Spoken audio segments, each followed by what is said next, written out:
Hello everyone, welcome है आपका teach मंत्रा के इस ऑनलाइन प्लेटफॉर्म पर। जैसा कि आप लोगों को पता है कि हम लोगों ने पिछली वीडियोस में परसेंटेज चैप्टर्स को कवर किया था और आज जो है हम एक नया टॉपिक स्टार्ट करेंगे जिसका नाम है profit and loss. Profit and loss में क्या है, आज हम कुछ बेसिक पॉइंट्स क्लियर करेंगे जिसमें क्या होता है कि कहीं ना कहीं वो यूज होता है, इसलिए आज हम लोग बेसिक उसका क्लियर करेंगे। तो आपका टॉपिक है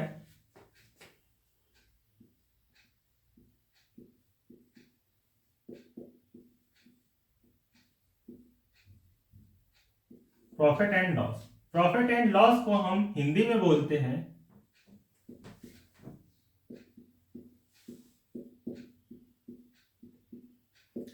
लाभ और हानि। तो लाभ और हानि यानी प्रॉफिट एंड लॉस का चैप्टर है। तो लाभ और हानि, लाभ और हानि जो होती है वो आपको पता है, या तो क्रय मूल्य होता है या विक्रय मूल्य होता है। ठीक है, और भी कुछ पॉइंट्स हैं जो इसमें आते हैं, वो मैं आपको बताना चाहता हूं। जैसे कि इस पॉइंट को मैंने 3 पार्ट्स में डिवाइड किया है। आपका जो पहला पार्ट है क्रय मूल्य, जिसको हम बोलते हैं कॉस्ट प्राइस, और इसका एक और नाम होता है जिसको हम बोलते हैं या लागत मूल्य। चाहे हम इसको क्रय मूल्य बोले या लागत मूल्य बोले, क्या होता है कभी कभी क्या होता है कि क्रय मूल्य ना दे करके लागत मूल्य दे देता है, तो उसमें कंफ्यूजन हो जाता है कि ये हमने तो क्रय मूल्य पढ़ा है लेकिन लागत मूल्य कैसे आ गया। इसके बाद नेक्स्ट जो पॉइंट है वो आपका है विक्रय मूल्य। विक्रय मूल्य को बोलते हैं हम लोग सेलिंग प्राइस।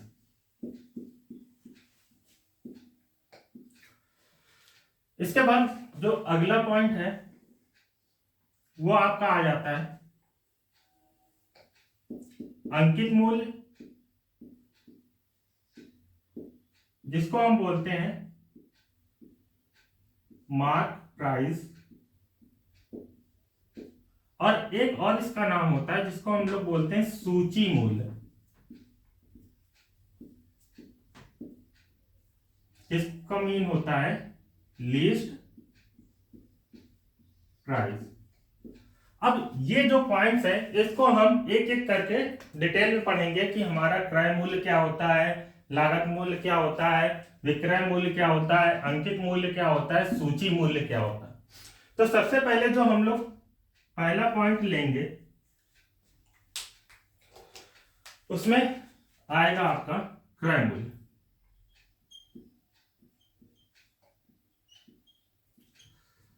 और एक पॉइंट मैं और बताना चाह रहा हूं, जैसे क्या होता है कि हम लोग क्रय मूल्य लिखते हैं, विक्रय मूल्य लिखते हैं, अंकित मूल्य लिखते हैं, सूची मूल्य लिखते हैं। जैसे आप केमिस्ट्री पढ़ते हैं तो केमिस्ट्री में क्या होता है, एलिमेंट्स को हम पूरा ना लिख करके उसका शॉर्ट फॉर्म में एक सिंबल इंडिकेट करते हैं। तो हम लोग क्या करते हैं, कॉस्ट प्राइस को एक सिंबल फॉर्म में सीपी लिखते हैं। ठीक है, विक्रय मूल्य को हम लोग लिखते हैं एसपी। और आपको पता है यहाँ पे जो अंकित मूल्य है उसका मतलब तो होता है एमआरपी, लेकिन इसको हम इसके अकॉर्डिंग लिख देंगे क्या, एमपी। और लिस्ट प्राइस को एलपी लिख देते हैं। ठीक है, अब आते हैं हम अपने क्रय मूल्य पर। क्रय मूल्य क्या होता है कि क्रय मूल्य होता है जिस मूल्य पर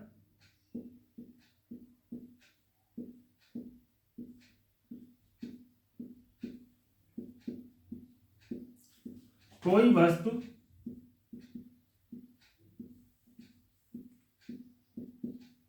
खरीदी जाए, यानी कि जब हम कोई वस्तु खरीदते हैं तो वो हमारा क्या होता है, क्रय मूल्य। इसके बाद नेक्स्ट इसी का पॉइंट आता है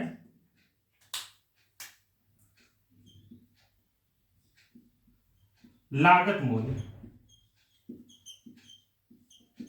लागत मूल्य क्या होता है, तो लागत मूल्य आपका होता है जिस खर्चे पर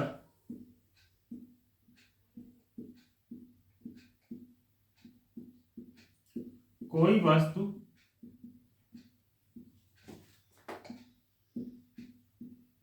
तैयार की जाए,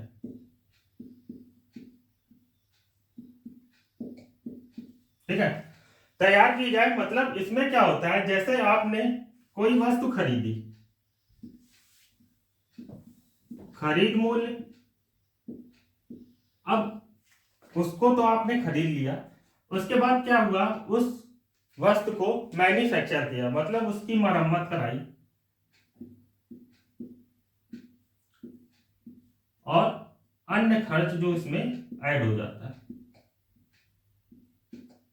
जैसे इसका एक एग्जांपल लेते हैं, लागत मूल्य होता क्या है। जैसे आपने एक साइकिल ली, सेकेंड हैंड साइकिल ली, ठीक है, आपने एक साइकिल ले ली, लेकिन क्या है उसमें कुछ और भी दिक्कतें हैं जिसको आप सही कराकर उसको बेचना चाहते हैं। मतलब क्या है कि लागत मूल्य क्या होता है, आपने साइकिल ली, साइकिल में कुछ छोटी मोटी प्रॉब्लम्स होती हैं, उसको आप सही कराते हैं, ठीक है। अब क्या हुआ, आपको उस साइकिल को नहीं चलाना है तो आप क्या करेंगे कि आपका मन करेगा इसको हम बेच दें, तो आप क्या करेंगे कि उस जो जिस प्राइस में खरीदी है उसमें तो बेचेंगे नहीं, क्यों, क्योंकि उसकी हमने मरम्मत भी कराई है और भी अन्य खर्चे उसमें ऐड हुए हैं। तो आप क्या करेंगे, वो प्राइस भी उसमें ऐड कर देंगे, फिर आप क्या करेंगे उस साइकिल को बेचते हैं, ठीक है।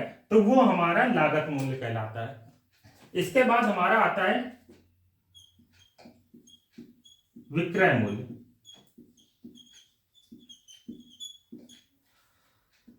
विक्रय मूल्य होता क्या है कि जिस मूल्य पर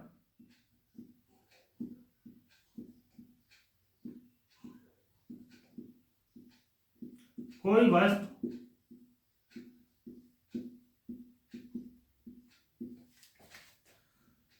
बेची जाए, ठीक है। मतलब कोई वस्तु जब हम बेचते हैं, ठीक है, तो वो हमारा विक्रय मूल्य होता है। इतना नोट कर लीजिए, फिर इसके आगे और भी पॉइंट बताऊंगा।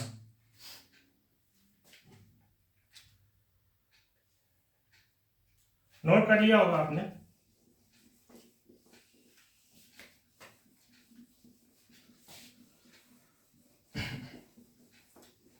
इसके बाद आता है आपका अंकित मूल्य। अंकित मूल्य क्या होता है वो मैं आपको बताना चाहता हूं। जैसे अंकित मूल्य जो होता है आपका एमआरपी होता है, एमआरपी।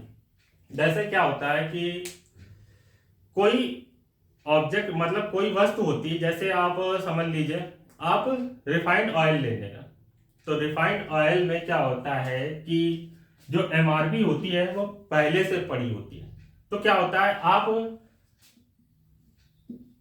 3 दुकानों में जाएंगे, ठीक है, पहली दुकान में जाएंगे तो उसका प्राइस कुछ बताएगा, ठीक है, दूसरी दुकान में जाएंगे तो कुछ बताएगा, और तीसरी दुकान में जाएंगे तो कुछ बताएगा। मतलब यहाँ पे क्या हो रहा है कि जो प्राइस है उसमें कहीं ना कहीं क्या हो रहा है, चेंजमेंट हो रहा है, ठीक है। तो हम क्या करते हैं कि एमआरपी हमारी क्या होती है, जिसके प्राइस में हम चेंजमेंट कर सकते हैं, वो हमारी एमआरपी बोली जाती है, ठीक है।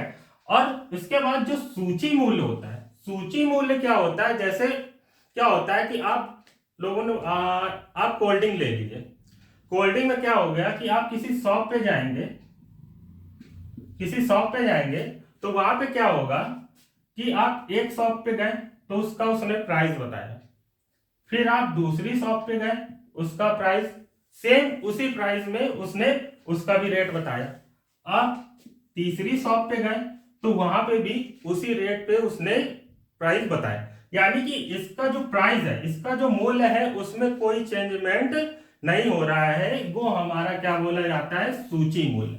और एमआरपी क्या होता है, इसके जो प्राइस होता है यानी कि जो मूल्य होता है उसमें कहीं ना कहीं चेंजमेंट होते रहते हैं, तो वो हमारा क्या बोला जाता है, मार्क प्राइस, ठीक है। अब अगला जो है आते हैं क्रय मूल्य। यानी कि आपको पता होगा कि ये पॉइंट्स होते हैं, तो इनमें क्या होता है, प्रॉफिट एंड लॉस चैप्टर ही है। प्रॉफिट एंड लॉस, प्रॉफिट कब होता है, लॉस कब होता है। तो मैं आपको बता दूं कि जब हमारा एसपी यानी कि विक्रय मूल्य क्रय मूल्य से ज्यादा होता है तो इस कंडीशन में हमें क्या होता है, प्रॉफिट होता है। Point number 1।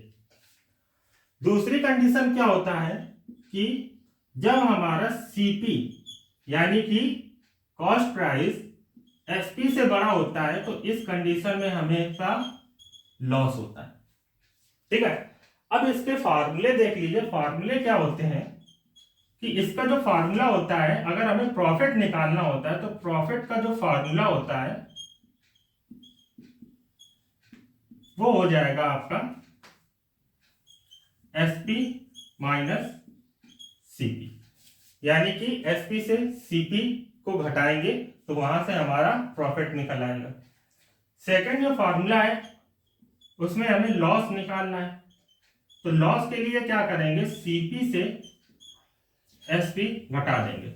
यानी कि इस कंडीशन में क्या होगा कि प्रॉफिट कब होता है, जब हमारा विक्रय मूल्य क्रय मूल्य से बड़ा होता है तब हमें प्रॉफिट होता है, और लॉस कब होता है, जब हमारा क्रय मूल्य विक्रय मूल्य से बड़ा होता है तब हमें क्या होता है, लॉस होता है। इसका हम एग्जांपल के थ्रू इसको देखेंगे कैसे प्रॉफिट होता है और कैसे लॉस होता है। जैसे पॉइंट है आपका, मैंने बोला कि कोई वस्तु आपने 500 रुपए में खरीदी। ठीक है, 500 रुपए में खरीदी और उसको आपने 600 रुपए में बेच दी। मतलब आपने 500 रुपए में खरीदी और 600 रुपए में बेच दी। तो यहाँ पे आपको कहीं ना कहीं माइंड में ये चला जाएगा कि 500 की खरीदी 600 को बेची, तो इसका मतलब हम ज्यादा में बेच रहे हैं, तो यहाँ पे हमें क्या हो रहा है, प्रॉफिट हो रहा है। निकालने का जो मैंने फार्मूला बताया था, अगर प्रॉफिट निकालना है तो क्या करेंगे, एसपी से सीपी घटा देंगे, तो यहाँ से 600 में से 500 घटा देंगे तो कितना आ जाएगा, 100। यानी कि जो हमें प्रॉफिट होगा कितने रुपए का होगा, 100 रुपए का। ठीक है, अब यहाँ पे अगर हमें इसका प्रॉफिट परसेंट निकालना है तो प्रॉफिट परसेंट का फॉर्मूला होता है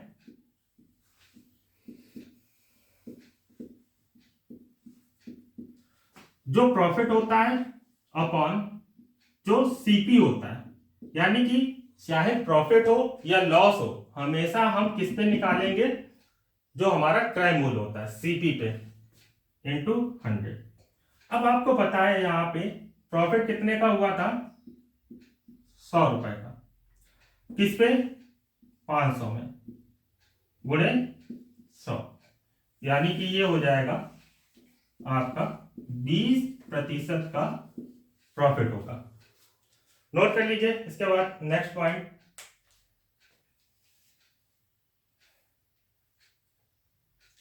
नोट कर लिया होगा आपने, तो ये हो गया प्रॉफिट। अब देखते हैं लॉस में क्या होता है। लॉस में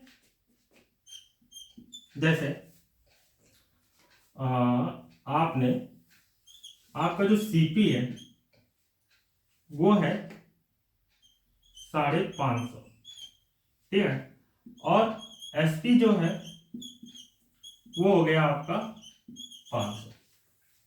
अब आप ये देखिए कि हमारा जो हमने कोई वस्तु 550 रुपए में खरीदी है और उसको 500 रुपए में बेचा है, तो आपके माइंड में खुद ही इतना क्लियर हो गया होगा कि इतने का मैंने खरीदा, इतने का बेचा, तो कहीं ना कहीं इन दोनों में हमें क्या हो रहा है, देखने को मिल रहा है कि हमें लॉस हो रहा है। कितने रुपए का, 50 रुपए का। तो वो फार्मूले के थ्रू आप देख लेंगे, जब हमें लॉस होगा तो सीपी माइनस एसपी कर देंगे, तो यहां हो जाएगा आपका 550 माइनस 500 बराबर 50, यानी कि हमें कितने रुपए का लॉस हुआ, 50 रुपए का। अब यहां पे अगर हम लॉस परसेंट निकालना चाहेंगे तो उसके लिए लॉस परसेंट जो होगा हमारा वो हो जाएगा L अपॉन सीपी इंटू 100। यानी कि लॉस कितने का हुआ था, 50 रुपए का। ओरिजिनल जो हमारा सीपी था वो कितने का था, 550 का। ठीक है, तो यहाँ हो जाएगा 50/550, ठीक है। तो ये हो जाएगा 1/11 × 100। 1/11 आपका क्या हो जाएगा, 9 सही 1/11% का आपका लॉस हुआ। नोट कर लीजिए, फिर अगला पॉइंट देखते हैं। तो आपने देखा यहाँ पे जो हमारा ये आया पर जो लॉस हुआ इतने का कैसे हुआ, यहाँ पे ये चीज ये देखिए, जैसे ये 1/11 कैसे आया, तो वो तो आप कैलकुलेशन कहीं ना कहीं, इतना फास्ट कैलकुलेशन आप लोगों की होती है कि उसको कहीं ना कहीं कैलकुलेशन कर ही लेंगे। 5 एकम 5 और 5 का डिवाइड यहाँ करेंगे तो 11 हो जाएगा, ठीक है, ये हो गया। अगला देखते हैं,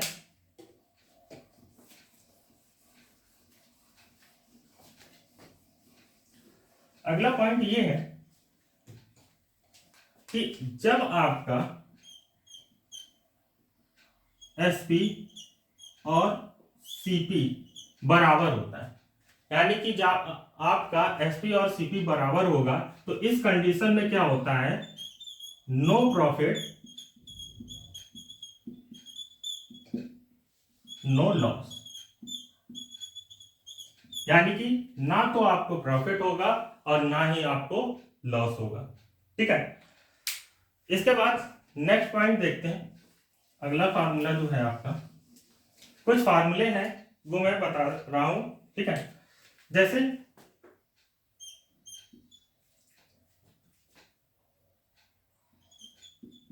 यदि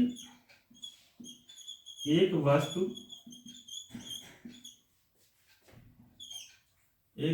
पर R% लाभ पर बेची जाती है, यानी कि कोई वस्तु है वो 8% लाभ पर बेची जाती है, तो इसके लिए जो आपको फार्मूला होता है, अगर हम एसपी निकालेंगे तो एसपी बराबर सीपी गुणे 100 प्लस प्रॉफिट परसेंट अपॉन 100 हो जाएगा, ठीक है।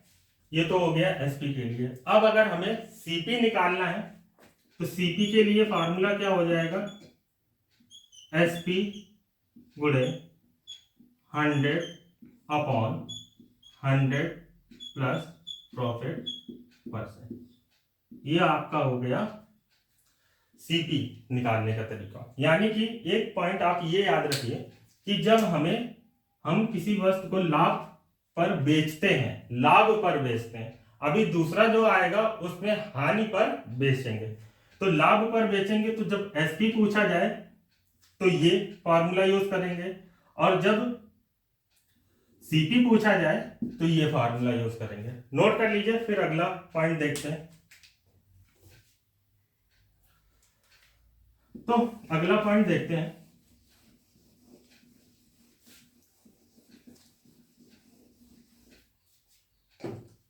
अगला पॉइंट ये है, यदि एक वस्तु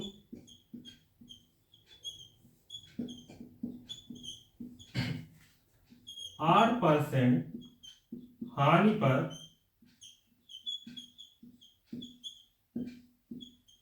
बेची जाती है,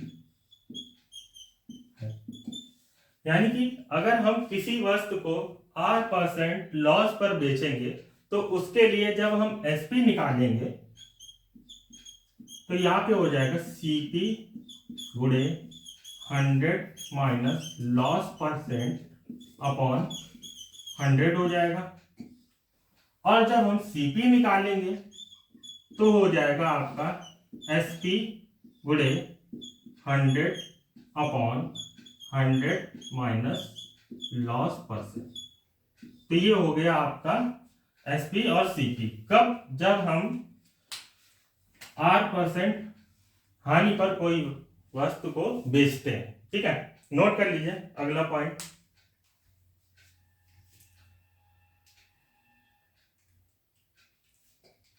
अगला पॉइंट बस एक और है, आपका छोटा सा पॉइंट है जो कहीं ना कहीं एग्जाम में आपका आता है। आपने सुना होगा डिस्काउंट।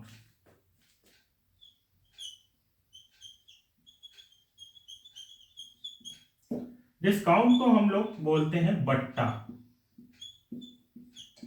अब ये बट्टा क्या होता है, ठीक है, यानी डिस्काउंट क्या होता है। तो डिस्काउंट जो होता है वो क्या होता है, कहीं ना कहीं एमआरपी पे ही दिया जाता है, ठीक है। जैसे मान लीजिए आपका एमआरपी है, ठीक है, और कोई वस्तु बेचते हैं एसपी पे, विक्रय मूल्य करते हैं। एमआरपी आपकी मान लीजिए 500 है, ठीक है, और इस एमआरपी पे आपने क्या किया, 100 रुपए का डिस्काउंट करके इसको बेच दिया कितने पे, 400 रुपए में। यानी कि कैसे पता चला, मतलब यहाँ पे जो आपकी एमआरपी थी उस पे आपने 100 रुपए कम किए और यहाँ पे ये आपने 400 में बेच दिया। यानी कि यहाँ पे जो डिस्काउंट का एक फार्मूला होता है वो होता है MP minus SP is equal to 500 minus 400। तो यहाँ पे आपका जो डिस्काउंट दिया गया है वो कितने का दिया गया है, 100 रुपए। यानी कि ऐसे समझिए आप लोग कि डिस्काउंट क्या होता है। जैसे आप मेडिसिन लेने गए, ठीक है, तो मेडिसिन का जो कोई भी मेडिसिन लेने गए उसका जो अगर टैबलेट का पत्ता है अगर लिखा है उस पर 150 एमआरपी, ठीक है, तो एमआरपी 150 लिखी हुई है। अब आपने बोला कि भैया कुछ डिस्काउंट हो जाए, ठीक है, तो डिस्काउंट क्या किया उसने, इस पे मान लीजिए 20 रुपए कम कर दिए। यानी कि वो पत्ता हमें दिया कितने का, 130 रुपए का। यानी कि उसने किस पे कम किया, एमआरपी पे, और सेल क्या किया, 130 रुपए को, ठीक है। तो हमें यहां से ये पता लगाना है कि हमें यहाँ पे कितना चेंजमेंट देखने को मिला। यानी कि आप देखेंगे कि जो हमारा एमआरपी प्राइस था वो कितना था, 150 रुपए, और उससे जब हमने बोला भैया डिस्काउंट, तो उसने क्या किया, उस पे 20 रुपए का हमें डिस्काउंट दे दिया, और जो हमें वो उसने टेबलेट का पत्ता दिया वो 130 रुपए का दिया। यानी कि यहाँ पे एमआरपी और तुम्हारा एसपी में दोनों में डिफरेंस आपका क्लियर हो गया, ठीक है।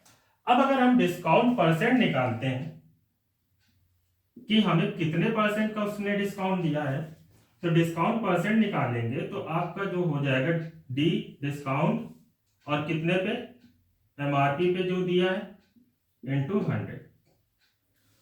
अब आप देखेंगे डिस्काउंट कितने का दिया उसने हमें, 100 रुपए का, कितने पे, 500 में, ठीक है, इंटू 100। 1/5 चाहे तो इसका इसमें मल्टीप्लाई कर दें, मतलब काट करके, तो ये हो जाएगा आपका। और फ्रैक्शनल वैल्यू मैंने बताई थी, तो 1/5 आपकी डायरेक्ट होती है कितनी, 20%। आप दोनों तरीके से सॉल्व कर सकते हैं। फ्रैक्शनल वैल्यू लर्न है आपको, तो 1/5 आपको पता है 20% होता है। अगर नहीं लर्न है तो इसको इससे डिवाइड कर दीजिए, तभी भी 20% आ जाएगा, ठीक है। तो आज के लिए इतना ही, ठीक है। ये तो आपके बेसिक पॉइंट थे, ठीक है, जो मैंने आपको बताए। और अगली जो क्लास होगी उस पर हम जो इसके सवाल हैं बेसिक पॉइंट से लेंगे और उस पर चर्चा करेंगे, ठीक है। तो आज के लिए इतना ही, मिलते हैं आपसे नेक्स्ट क्लास में, तब तक के लिए गुड बाय।